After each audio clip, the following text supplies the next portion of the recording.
Good morning to everyone and once again welcome to economic class. In this class we are going to see the upcoming point of the chapter number 3, poverty as a challenge. So let's move to see the today's topic.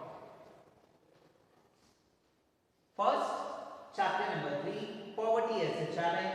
We are on the topic number 7, causes of poverty, and we are going to see the anti-poverty measure to reduce the poverty.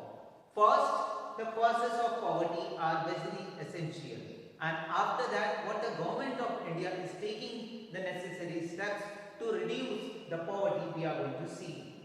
First, causes of poverty. There were a number of causes for the widespread poverty in India.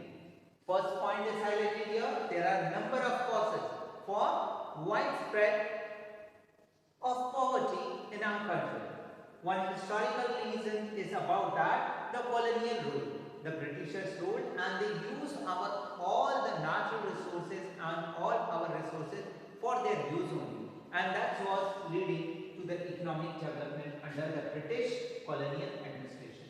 Low level of economy. First point, please make a note of it. One historical reason. Low level of economic development under the British colonial administration. Please highlight it.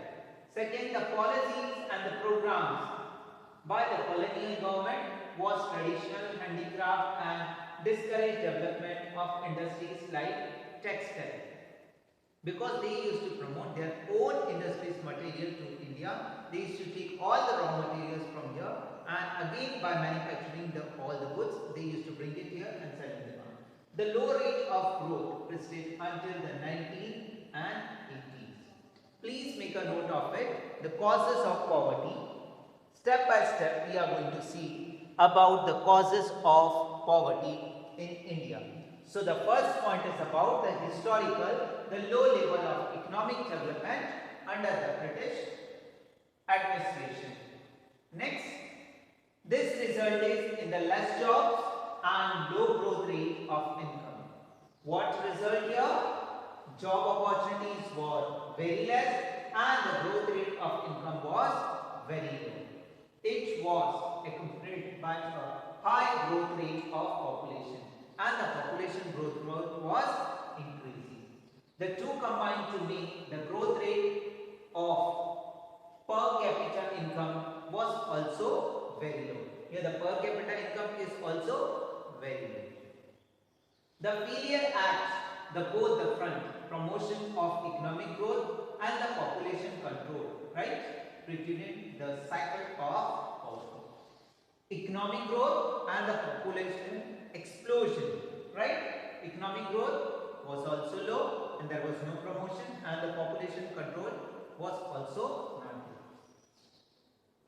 Next, with the spread of irrigation and the green revolution, many job opportunities were created in the agriculture sector, but the effects were limited to some part of India. The industry, both in the public and the private sector, did promote some jobs, but these were not enough to absorb all the job seekers. Unable to find the proper jobs in cities, many people started working in rickshaw pullers, vendor, construction worker, domestic servant, etc. With the irregular small income, these people could not afford expensive housing. They started to living in the slum on the outskirts of the cities, and the problems of poverty, largely a rural phenomenon, also become the feature of the urban sector. Next, another feature of high poverty rate has been the huge income inequality. Huge income inequality. One of the major reasons for this is the unequal distribution of the land and the other resources. Another one, unequal distribution of the land and other resources. Despite of many policies, we not see able to tackle this issue in a meaningful manner. That means poverty as a challenge. There are any number of the reasons for the poverty. Causes of poverty are so many. Just we discussed earlier landlessness, malnutrition, lack of education, poor health facilities. So many things are there. So they leads to the people in a situation when the person is not able to fulfill the basic needs of the life and remain poor, and that person's poverty is going to be create a challenge for the country. Next, major policy initiative like land reforms, which aim to redistribute of assets in the rural area. The person, those who are landless, they don't have a piece of land, they can, after redistribution of land, they will have some asset in their hand for their earning purpose. Areas have not been implemented properly and effectively by most of the state government. Since lack of land resources has been one of the major causes of the poverty in India, proper implementation of policy could have improved and the life of millions of rural poor.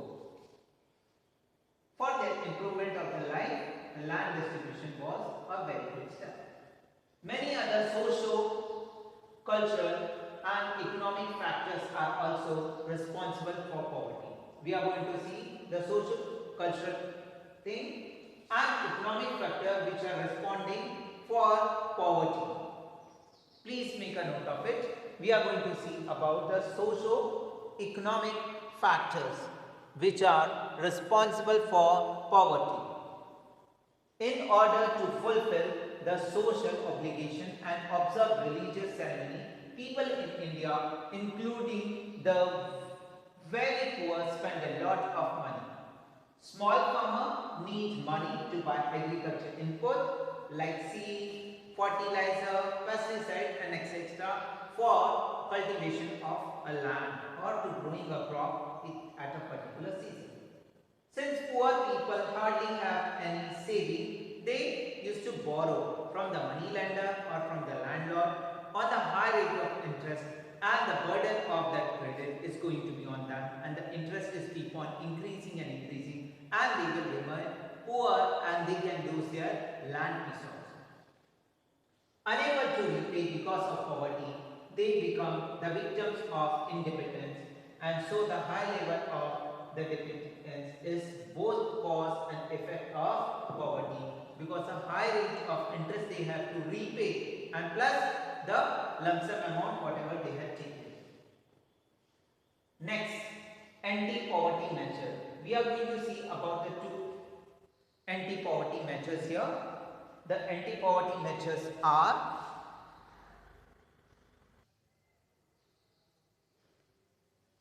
so finally we are here summing up causes of poverty are so many. Today your homework is there. You have to read this topic once again. You have to find out the reasons which are essential and which are leading or forcing to a person to become a poor. So for poverty there are so many reasons and causes. We have seen the historical reason, we have seen the socio-economic and cultural reasons, we have seen the how the person without the land, without the economic status, without the standard of living is becoming a poor. So in the upcoming class we are going to see about the anti-poverty measures, and we are going to see about the targeted the anti-poverty program initiated by Government of India. So till then, be safe and secure and be safe. I request you not to forget to do the homework. Your homework is to read the causes of poverty, plus in addition to see the anti-poverty measures which are mentioned in the textbook. Thank you to each and everyone. Jai Hind.